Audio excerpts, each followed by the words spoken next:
Hi everyone, I hope you all are well. So in this video I will discuss with you Unit 1 important long questions. तो इस video को बनाने से पहले मैंने एक सिलेबस एग्जाम पैटर्न पे वीडियो बनाई थी. अगर आपने वो वीडियो नहीं देखी है तो प्लीज़ पहले आप वो देख लो ताकि आपको बहुत अच्छे से पता हो कि आपने कौन से क्वेश्चंस करने हैं, कौन से नहीं करने हैं, कितने मार्क्स के करने हैं. तो लिंक मैंने डिस्क्रिप्शन में दे दिया, आप वहाँ से जाके देख सकते हो. सो क्वेश्चन नंबर 1 है define public administration, discuss its nature. तो सबसे पहले आपने लिखना है introduction. So since times immemorial administration has been the foundation of every civilise society. कि ये कॉन्सेप्ट बहुत पुराना है, आज का एक मॉडर्न कॉन्सेप्ट नहीं है. जहाँ पे भी हमें सिविलाइज सोसाइटी दिखेगी वहाँ पे पब्लिक एडमिनिस्ट्रेशन का रोल होता है. दुनिया में कहीं पे भी अगर हम देखें सिविलाइज सोसाइटी बनाता ही कौन है? Public administration. जो भी एक्टिविटीज़ एक स्टेट करता है, अब स्टेट खुद तो नहीं कर सकेगा क्योंकि उसकी कोई फॉर्म नहीं है, तो स्टेट की एक्टिविटीज़ कौन करेगा? सेंटर की गवर्नमेंट या फिर लोकल गवर्नमेंट. तो जो भी एक्टिविटीज़ वो गवर्नमेंट कर रही है उस एक्टिविटीज़ को हम बोलेंगे public administration. Now next heading है meaning. The word administer is derive from the Latin word administrare which means to serve or to look after people. ये जो वर्ड एडमिनिस्टर है ये लिया गया है लैटिन वर्ड से. दो लैटिन वर्ड्स हैं, एक है एड और एक है मिनिस्ट्रेर, जिसका मतलब है लोगों के लिए काम करना, लोगों की देखभाल करना. सो public administration means governmental administration. कि जो भी गवर्नमेंट एक्टिविटीज़ कर रही है, चाहे सेंटर में, चाहे स्टेट में, चाहे लोकल लेवल पे, वो सारी की सारी पार्ट हैं पब्लिक एडमिनिस्ट्रेशन का. नाउ नेक्स्ट हेडिंग है टू डेफिनेशंस आपने लिखनी है. फर्स्ट डेफिनेशन है according to L D White, public administration consist of all those operations having for their purpose the fulfilment और enforcement of public policy. So public administration के अंदर वो सारी एक्टिविटीज़ आती हैं, सारे फंक्शंस या ऑपरेशंस आते हैं जो गवर्नमेंट एक पब्लिक पॉलिसी को इम्प्लीमेंट करने के लिए लाती है. जैसे फॉर एग्ज़ाम्पल अगर आज कोई न्यू लॉ निकलता है तो उसको लोग फॉलो अच्छे से कर रहे हैं या नहीं कर रहे हैं, तो उसके लिए गवर्नमेंट फिर पनिशमेंट भी लेके आएगी. तो वो सारा जो चीज़ गवर्नमेंट लेके आ रही है वो भी पब्लिक एडमिनिस्ट्रेशन का ही पार्ट है. सेकेंड डेफिनेशन है according to Woodrow Wilson, public administration is detailed and systematic application of law. Every particular application of law is an act of administration. कि पब्लिक एडमिनिस्ट्रेशन एक डिटेल्ड में और systematic तरीके से लॉ कैसे applicable हुआ है सोसाइटी पे उस चीज़ को स्टडी करता है और उसके अंदर हर लॉ की एप्लीकेशन को पढ़ा जाता है. नेक्स्ट हेडिंग है नेचर ऑफ पब्लिक एडमिनिस्ट्रेशन. कि इस सब्जेक्ट के अंदर हम क्या स्टडी करते हैं, क्या नेचर है इस सब्जेक्ट का. सो यहाँ पर दो डाइवर्जेंट व्यूज़ है. एक तरफ एक राइटर्स कहते हैं कि इसका इंटीग्रल व्यू है और दूसरी तरफ राइटर्स कहते हैं ये मैनेजरियल व्यू है. सो दोनों व्यूज़ जो है हम वन बाय वन डिस्कस करते हैं. सो फर्स्ट हेडिंग है integral view. According to this view, public administration is a sum total of all the activities are undertaken in fulfillment of public policy. So इस view के according public administration क्या है? जितनी भी activities की जाती हैं एक policy को बनाने में और उसको implement करने में, वो सारी की सारी public administration का part है. The activities of all the persons from top to bottom constitute administration. जो भी एक्टिविटीज़ की जाती हैं बिल्कुल टॉप लेवल पे जो पीएम और उनके कैबिनेट मिनिस्टर्स कर रहे हैं या बिल्कुल नीचे के लेवल पे जो एज अ पीएन वगैरह के लिए की जाती हैं, वो सारी की सारी पब्लिक एडमिनिस्ट्रेशन का पार्ट है. All the acts of the officials of the government from the peon to the secretaries the head of the state constitute public administration. तो जो भी ऑफिसर्स हैं गवर्नमेंट के, चाहे वो बिल्कुल टॉप लेवल के हों चाहे बिल्कुल लोअर लेवल के पीएन ही क्यों ना हो, वो सारी की सारी एक्टिविटीज़ जो है इस सब्जेक्ट का पार्ट होती हैं.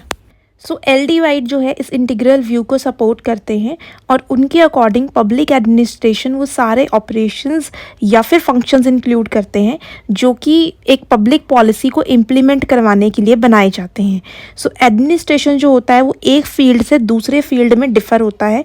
जैसे कि फॉर एग्जांपल अगर जो एग्रीकल्चर के लिए हम जो रूल्स और रेगुलेशंस बनाएंगे वो एजुकेशन से डिफरेंट होगा. और जैसे पुलिस और हेल्थ ये दोनों ही डिफरेंट है, तो इनकी एडमिनिस्ट्रेशन इसको कैसे इनके लिए रूल्स बनाने हैं, कैसे उसको इम्प्लीमेंट करना है वो अलग होगा. So it depends upon the subject matter. तो आप किस टॉपिक पे उसको एडमिनिस्टर कर रहे हो, उसके लिए कानून बना रहे हो, इम्प्लीमेंट कर रहे हो, वो डिफरेंट होता है हर फील्ड के लिए. तो it includes the sale of public land. कि कैसे एक सरकारी लैंड जो है उसको सेल किया जा रहा है, उस पर इंडस्ट्रीज़ बनाई जा रही हैं. नेगोशिएशन ऑफ अ ट्रिटी, एक कोई एग्रीमेंट है उस पे साइन कर रही है सरकार किसी प्राइवेट कंपनी के साथ मिलकर। Award of compensation to an injured worker, कि एक इंजर्ड वर्कर है, गवर्नमेंट एम्प्लॉय है, अगर उसको कोई काम के टाइम पर कोई इंजरी हो गई है तो उसको कंपनसेशन कुछ अमाउंट देना सरकार की तरफ से। Removal of waste from the public park, कि पार्क्स में से जो है वेस्ट वगैरह जो है वो रिमूव करवाना। Licensing the use of atomic energy, industries या मल्टीनेशनल कंपनीज़ या एटॉमिक एनर्जी जो इंडिया में यूज़ हो रही है उसके लिए लाइसेंस इशू करना। तो ये सारी चीज़ें जो है एक पब्लिक एडमिनिस्ट्रेशन का पार्ट है, और इससे जो स्कोप है पब्लिक एडमिनिस्ट्रेशन का वो बहुत वास्ट हो जाएगा, क्योंकि इसके अंदर इंटीग्रल व्यू के अंदर ये बोला गया कि सारी एक्टिविटीज़, चाहे वो टॉप लेवल की हैं चाहे बॉटम बिल्कुल नीचे आके हम बात करें, तो सारी एक्टिविटीज़ जो है एक पब्लिक एडमिनिस्ट्रेशन का पार्ट बन जाती हैं। नाउ लेट्स सी कि मैनेजरियल व्यू के अकॉर्डिंग पब्लिक एडमिनिस्ट्रेशन का नेचर क्या है। So according to this view, work of only those person who are engaged in the performance managerial functions in an organisation constitute administration. So इस view के according जो लोग उस activity में involve हैं, जो कोई ना कोई फंक्शन कर रहे हैं उस डिपार्टमेंट के अंदर या गवर्नमेंट के अंदर, ताकि वो इम्प्लीमेंट कर सके किसी पॉलिसी को, तो सिर्फ उन लोगों की जो फंक्शंस हैं या ऑपरेशंस हैं उसको पढ़ा जाएगा पब्लिक एडमिनिस्ट्रेशन के अंदर। तो इसके अंदर these are the people involved in planning, programming and organising the activities in order to achieve the desired goal and activity. अब गवर्नमेंट कोई भी पॉलिसी निकालती है तो उसका एक डिज़ायर्ड गोल होता है, ऑब्जेक्टिव होता है कि अगर ये पॉलिसी निकालेंगे तो इससे ये इम्प्रूवमेंट होगा, कोई इकोनॉमिक डेवलपमेंट होगा, जीडीपी बढ़ेगी।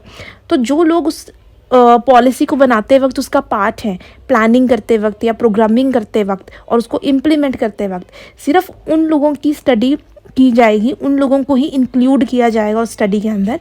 According to this view, public administration focuses on planning, organising, directing, controlling, coordinating of government functions, कि कैसे एक सेंटर की सरकार स्टेट के साथ कोऑर्डिनेशन बना रही है, स्टेट की लोकल गवर्नमेंट के साथ जो है कोऑर्डिनेशन बना के काम कर रहे हैं, कंट्रोल जो है वो कर रहे हैं, जो टॉप वाली गवर्नमेंट है वो नीचे के जो गवर्नमेंट है उनको कंट्रोल कर रहे हैं, लोगों को कंट्रोल किया जा रहा है ताकि वो लोग उस पॉलिसी को फॉलो करें।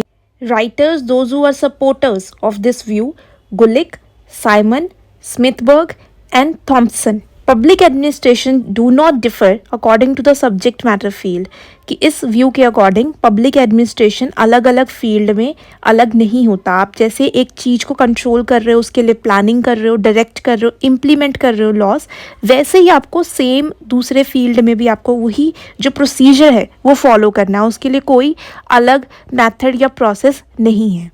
एंड में conclusion 4 to 5 lines, and conclusion जैसे मैं हर बार कहती हूँ आपको लॉन्ग क्वेश्चंस के बाद ज़रूर लिखना है। सो इसमें कंक्लूजन में ये लिखा है कि कोई भी व्यू जो है अपने आप में कंप्लीट नहीं है, दोनों व्यूज़ में कुछ ना कुछ डिफेक्ट है। So correct meaning of the term administration would depend upon the context in which it is used. तो पब्लिक एडमिनिस्ट्रेशन का अगर हमने एग्जैक्ट सब्जेक्ट मैटर या मीनिंग जानना है तो जहाँ पर वो एप्लीकेबल हो रहा है, जिस सब्जेक्ट के अंदर, जिस फील्ड के अंदर हम उसको एप्लीकेबल कर रहे हैं, उसके अकॉर्डिंग उसका मीनिंग जो है हम जान सकते हैं। और हम ये कह सकते हैं कि ये नॉन पॉलिटिकल पब्लिक ब्यूरोक्रेटिव मशीनरी है, कि यानी कि एमएलए एमपी जैसे कि हम लोग चूज़ करते हैं वोट देकर, बट अपना जो पब्लिक ब्यूरोक्रेटिव सिस्टम है उसको हम चूज़ नहीं करते, वो अपने एजुकेशन और स्किल लेवल पर वहाँ पर रिक्रूट किए जाते हैं और पॉलिटिकल सिस्टम के अंदर काम करते हैं ताकि लॉज और पॉलिसीज़ जो गवर्नमेंट ने बनाई हैं उसको अच्छे से इम्प्लीमेंट कर पाएँ। तो इसीलिए हम कह सकते हैं कि पब्लिक एडमिनिस्ट्रेशन जो है वो बैकबोन है पॉलिटिकल सिस्टम का। जब तक आईएएस, आईपीएस, आईएफएस ऑफिसर्स अच्छे से काम नहीं करेंगे, पॉलिटिकल सिस्टम की बनाई हुई पॉलिसीज़ फेल होती रहेंगी। सो पब्लिक एडमिनिस्ट्रेशन ही पॉलिटिकल सिस्टम को स्ट्रॉन्ग बनाता है। Second question, what is the scope and significance of public administration. So इसके अंदर हमने इंट्रोडक्शन, मीनिंग एंड डेफिनेशन ये सेम लिखना है जो अभी हमने क्वेश्चन नंबर 1 में डिस्कस किया था। तो आप डायरेक्ट जो है स्कोप और सिग्निफिकेंस के पॉइंट्स मत लिखना, क्योंकि वहाँ पे नंबर कट हो जाते हैं। ये पैटर्न है कि आपको कोई भी क्वेश्चन लिखने से पहले इंट्रो, मीनिंग और डेफिनेशन जरूर लिखना होता है। हेडिंग है स्कोप, कि इसके अंदर हमें क्या क्या सब्जेक्ट मैटर देखने को मिलता है, क्या क्या स्टडी करते हैं इसके अंदर हम लोग। फर्स्ट है organisation theory, it deals with the formal structure, कि किस तरीके से आईएएस आईपीएस ऑफिसर्स को रिक्रूट किया जाता है, कैसे वो स्ट्रक्चर पूरा वर्क करता है, इंटरनल फंक्शनिंग, कैसे वो लोग प्लानिंग करते हैं, इम्प्लीमेंट करते हैं रूल्स को सोसाइटी के अंदर, एंड परफॉर्मेंसेस ऑफ ऑर्गेनाइजेशंस कैसे एक दूसरे के साथ कोऑर्डिनेट होकर काम करती हैं ताकि सोसाइटी को और इम्प्रूव किया जा सके। सेकेंड पॉइंट है personal administration. It covers the matters like recruitment, training, promotion, retirement, pay scales, employer employ relationship etcetera. तो पब्लिक एडमिनिस्ट्रेशन के अंदर एक इंडिविजुअल पर्सन कैसे एडमिनिस्टर कर रहा है उस चीज़ को भी जो है इंक्लूड किया जाता है स्टडी में, कि एक पर्सन की रिक्रूटमेंट, उसको जॉब पर रिक्रूट किया गया, उसकी ट्रेनिंग, फिर जैसे जैसे वो एजुकेट और होता रहेगा, पेपर्स क्लियर करता रहेगा, उसकी प्रमोशन होती जाएगी, देन रिटायरमेंट, पे स्केल, उसकी कितनी सैलरी होगी, एक एम्प्लॉयर और एम्प्लॉय के बीच में क्या रिलेशनशिप है। ये बहुत ही इम्पॉर्टेंट पार्ट है एडमिनिस्ट्रेशन का, क्योंकि अगर हम चाहते हैं कि एक एडमिनिस्ट्रेशन अच्छे से वर्क करे, सोसाइटी के लिए अच्छे से रूल्स बनाए, तो उसका जो पर्सनल एडमिनिस्ट्रेशन है वो अच्छे से काम करना चाहिए। मतलब इंडिविजुअल्स को अगर अच्छे से ट्रेनिंग मिलेगी तभी वो लोग काम कर पाएंगे। तो यहाँ पर पर्सनल एडमिनिस्ट्रेशन बहुत इंपॉर्टेंट रोल प्ले करता है पब्लिक एडमिनिस्ट्रेशन के अंदर। पॉइंट है फाइनेंशियल एडमिनिस्ट्रेशन, कि फाइनेंसेस को, टैक्सेस को कैसे मैनेज किया जाएगा। So it includes the entire financial process. तो इसके अंदर सारा ही फाइनेंशियल प्रोसेस आ जाता है कि इंडिया के अंदर जितने भी हम लोग बैंक सिस्टम कह लें, हम आरबीआई कह लें, हम जितने भी सिस्टम हैं वो सारे के सारे उसको मैनेज कौन करता है, पब्लिक एडमिनिस्ट्रेशन, ताकि रिसोर्सेज जो है वो इक्वली डिवाइड हो, सबको जो बेनिफिट है वो सबको सोसाइटी में इक्वली मिले। फिर उसके बाद उसका जो प्रिपरेशन है, उसको पॉलिसीज़ हैं जो इम्प्लीमेंट करनी है, एग्जीक्यूशन ऑफ बजट, पूरे जो एक साल बाद जो है बजट सरकार जो है पेश करती है कि कितना बजट जो है उनको एग्रीकल्चर में यूज़ करना है, कितना उनको एजुकेशन में यूज़ करना है, अकाउंट्स एंड ऑडिटिंग कि कितना उसमें से सेव करना है गवर्नमेंट ने, कितना इंपोर्ट एक्सपोर्ट जो होता है उसके लिए सेव करके रखना है। तो ये सारी चीज़ें जो है ये फाइनेंशियल एडमिनिस्ट्रेशन में आती है, और ये सारी चीज़ें भी एक इम्पॉर्टेंट पार्ट है पब्लिक एडमिनिस्ट्रेशन का। फोर्थ पॉइंट है पब्लिक पॉलिसी, कि लोगों के लिए जो पॉलिसी बनाई जा रही है उसके अंदर वो पॉलिसी का क्या प्रोसेस है, कैसे उसको इम्प्लीमेंट किया गया है और क्या उसका रिजल्ट निकलेगा, आउटपुट क्या होगा, लोग अच्छा फीडबैक दे रहे हैं, उनको पसंद आ रहा है, नहीं आ रहा है। ये सारा ही पार्ट जो है वो पब्लिक एडमिनिस्ट्रेशन में इम्पॉर्टेंट है। फिफ्थ पॉइंट है इंटरनेशनल एडमिनिस्ट्रेशन। सो आज अगर मॉडर्न टाइम में हम देखें, एक इंटरनेशनल ऑर्गेनाइजेशन है जो इंटरनेशनल लेवल पे काम करती है। आज जितनी भी कंट्रीज़ हैं 193, वो सारी की सारी मेंबर हैं उस यूएनओ का, यूनाइटेड नेशन ऑर्गेनाइजेशन। ये काम करता है इंटरनेशनल एडमिनिस्टर का, कि पूरी कंट्रीज़ अच्छे से वर्क करती रहें, पीसफुल एटमॉस्फेयर बना रहे, ट्रेड जो है इंपोर्ट एक्सपोर्ट वो अच्छे से होता रहे, कोई भी डेवलप्ड कंट्री डेवलपिंग को डोमिनेट ना कर पाए। So there is a need to design sound international administrative organisation and to efficiently administer them in order to promote political, economic, social collaboration among nations। इसीलिए हम ये कह सकते हैं कि आज के टाइम में बहुत ज़रूरत है कि इंटरनेशनल लेवल पे एक ऐसी ऑर्गेनाइजेशन हो जो सबको एडमिनिस्टर करे, सबके लिए रूल्स रेगुलेशंस बनाए, ताकि हर कंट्री जो है डेवलप करे, दूसरों के साथ कॉपरेट कर पाए। सो एडमिनिस्ट्रेशन के अंदर हम इंटरनेशनल लेवल तक के टॉपिक्स जो है वो भी स्टडी करते हैं। सिक्स्थ पॉइंट है एरिया एडमिनिस्ट्रेशन। सो ये एक बहुत ही इम्पॉर्टेंट पार्ट है पब्लिक एडमिनिस्ट्रेशन का, क्योंकि इसके अंदर हम लोग बात करते हैं डिसेंट्रलाइजेशन की। डिसेंट्रलाइजेशन का मतलब होता है पावर को डिवाइड कर देना। फॉर एग्जांपल जैसे इंडिया में है, सेंटर की गवर्नमेंट भी है, फिर स्टेट की गवर्नमेंट है, देन उसके भी नीचे लोकल गवर्नमेंट है। तो हमने क्या किया है, रिस्पॉन्सिबिलिटी को डिवाइड कर दिया ताकि हम हर एरिया को प्रॉपरली एडमिनिस्टर कर पाएँ, रूल्स बना पाएँ। क्योंकि अगर सिर्फ सेंटर की गवर्नमेंट बनाएगी तो उसके लिए डिफ़िकल्ट होगा हर लोगों की डिमांड को सुनना और उस पर वर्क करना। सो यहाँ पर अथॉरिटी क्या है, सेंट्रल गवर्नमेंट से लेके लोकल गवर्नमेंट तक हमने डिवाइड कर दी, और डिवाइड जिसमें की है उनका भी अपना एक पर्टिकुलर एरिया है। फॉर एग्जांपल जैसे इंडिया में पंजाब गवर्नमेंट है वो अपने एरिया के अंदर बाउंडेड है, वो वहीं पे रूल्स बनाएंगे, वैसे ही हरियाणा की जो गवर्नमेंट है वो वहाँ तक बनाएंगे। तो हर जो हमने डिवाइड किया है पावर, उसका एक बाउंड्री है, उसके एक रूल्स और रेगुलेशंस हैं कि वो उसी तक इम्प्लीमेंट कर सकते हैं। It includes developmental programmes in the field of child and women, slum clearance and health. कि अगर हमें कोई डेवलपमेंट प्रोग्राम लेके आना है, तो अगर हमने डिवाइड किया हुआ है पावर, वहाँ पर कोई एडमिनिस्टर करने के लिए कोई गवर्नमेंट ऑफिसर्स हैं तो बहुत अच्छे से उन पॉलिसीज़ को इम्प्लीमेंट कर पाएंगे उन एरियाज़ में। Related to women and child कोई पॉलिसी है, स्लम क्लियरेंस, इलीगल जो बस्तियाँ बन जाती हैं उनको क्लियर करवाने में हेल्पफुल रहेगा। हेल्थ रिलेटेड बहुत सारे प्रोग्राम्स आते रहते हैं गवर्नमेंट के। तो यहाँ पर हम ये कह सकते हैं कि रिस्पॉन्सिबिलिटी डिवाइड करने से पब्लिक एडमिनिस्ट्रेशन जो है वो अच्छे से और काम कर पाता है। 7th पॉइंट है न्यू पब्लिक एडमिनिस्ट्रेशन की। पहले के टाइम में पब्लिक एडमिनिस्ट्रेशन का मीनिंग बहुत नैरो था, बट आज के टाइम में बहुत सारे टॉपिक्स जो है इसमें ऐड ऑन हो गए हैं। It focused on the humanisation of the administration, कि एडमिनिस्ट्रेशन के अंदर जो वर्क कर रहे हैं ह्यूमंस, उनकी रिक्रूटमेंट, उनकी ट्रेनिंग, उनकी एजुकेशन प्रॉपर होनी चाहिए according to the rules and regulation. उनमें जो वैल्यू सिस्टम है वो बहुत स्ट्रॉन्ग होना चाहिए, करप्शन नहीं होना चाहिए, क्योंकि जो हमारा पब्लिक एडमिनिस्ट्रेशन है वही बैकबोन है हमारी कंट्री के पॉलिटिकल सिस्टम का। अगर वही करप्ट होगा तो हमारा पॉलिटिकल सिस्टम अच्छे से वर्क नहीं कर पाएगा। New public administration strongly advocated a social equity role for the administrator, कि जो एडमिनिस्ट्रेटर रूल्स बना रहे हैं गवर्नमेंट की तरफ से लोगों के लिए, वो पार्शलिटी नहीं करेंगे, लोगों के साथ डिस्क्रिमिनेट नहीं करेंगे, सोसाइटी के रिसोर्सेज को जो है अच्छे से जुडिशली यूज़ करेंगे। तो अगर वो ऐसा करते हैं तब जाकर जो है एक पब्लिक एडमिनिस्ट्रेशन लोगों के लिए वर्क करेगा अच्छे से। तो आज ये सारी चीज़ें भी ऐड ऑन हो गई हैं न्यू पब्लिक एडमिनिस्ट्रेशन में। 8th पॉइंट है new public management. It emerged in the beginning of 1990s. It is a response to the challenges of the globalization, international competitiveness and technological change. तो एक नए तरीके के कॉन्सेप्ट अब public administration में add on होते जा रहे हैं, क्योंकि पहले वो चीज़ें नहीं थी। वो 1990s में उनकी शुरुआत हुई, तो उनको भी अब हमें मैनेज करना पड़ेगा। जैसे कि ग्लोबलाइजेशन, पहले इंटरनेट नहीं था, इतना ज़्यादा एक्सपोर्ट या इंपोर्ट नहीं करती थी दुनिया, ट्रेड नहीं हो रहा था। बट आज के टाइम में we can easily connect with the people sitting in another countries. International competitiveness, multinational companies खुलती जा रही हैं, जिसकी वजह से जो लोकल इंडस्ट्रीज़ हैं वो ख़त्म हो जाएंगी। सो ऐसा ना हो, इसके लिए जो है पब्लिक एडमिनिस्ट्रेशन बहुत ज़रूरी है। जैसे कि एग्जांपल में चाइना ने हमारी जितनी भी इंडस्ट्रीज़ हैं उस पर मोनोपोली एक तरह से बना ही ली थी, बट फिर उन्होंने इंडियन गवर्नमेंट ने उनकी बहुत सारी जो चीज़ें हैं धीरे धीरे बैन करना शुरू किया।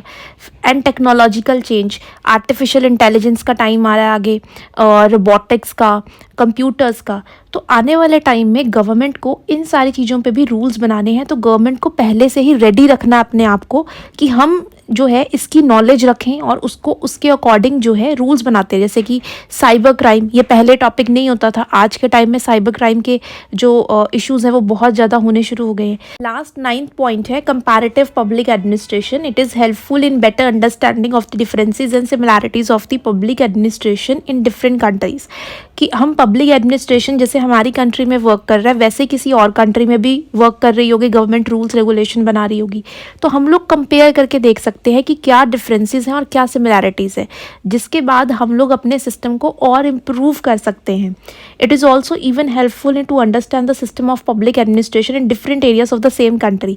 एक कंट्री के अंदर भी जैसे हमने पावर जो है वो डिवाइड की हुई है, बहुत सारे स्टेट्स यहाँ पे वर्क कर रहे हैं इंडिया के अंदर, तो अलग अलग स्टेट्स को भी हम कंपेयर कर सकते हैं कि कोई स्टेट जो है टेक्नोलॉजी वाइज बहुत आगे निकल गई, कोई पीछे रह गई, तो क्या गवर्नमेंट जो है इम्प्लीमेंट अच्छे से नहीं कर पा रही।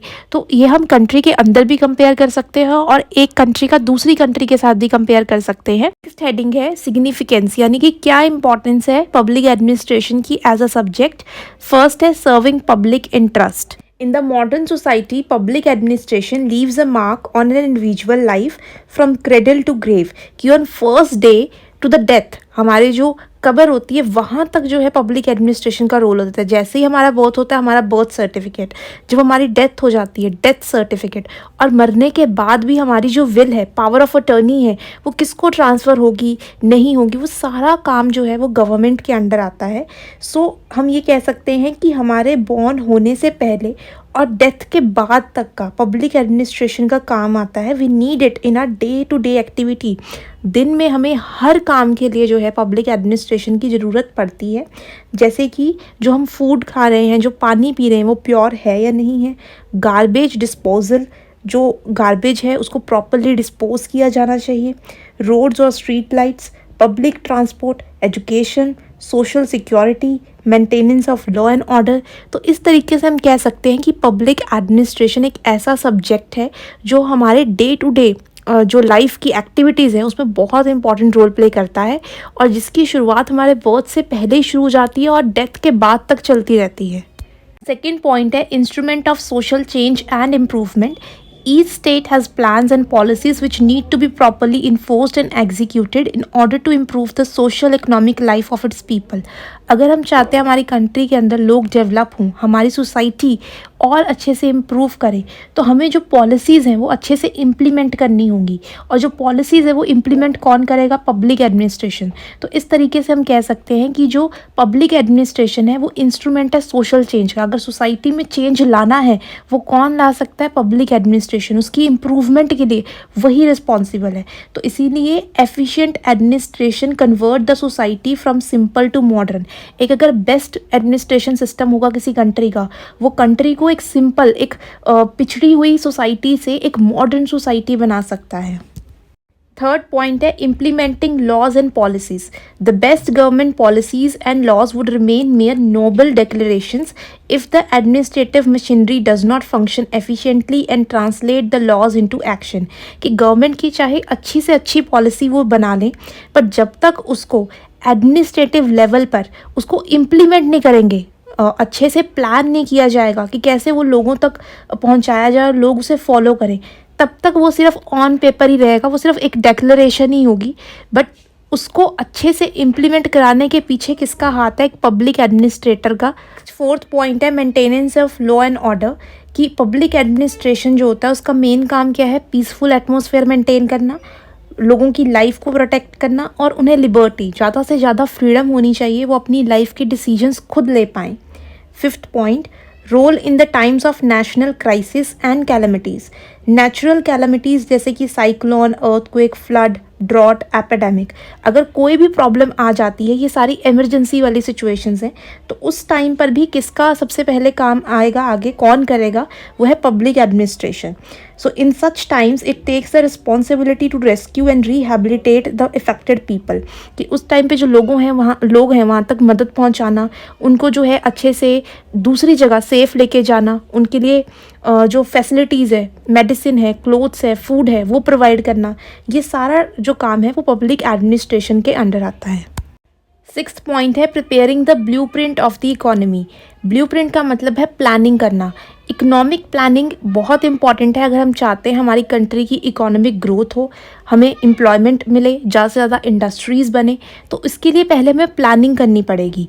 और प्लानिंग में हम क्या चीज़ का ध्यान रखेंगे? Utilisation of resources. कि रिसोर्सेज जो है वो वेस्ट ना हो, उसको बहुत स्मार्टली यूज़ किया जाए, यही एजेंडा होता है हर गवर्नमेंट का। तो plan needs to be put in action and implemented efficiently so that the benefits reach the common man.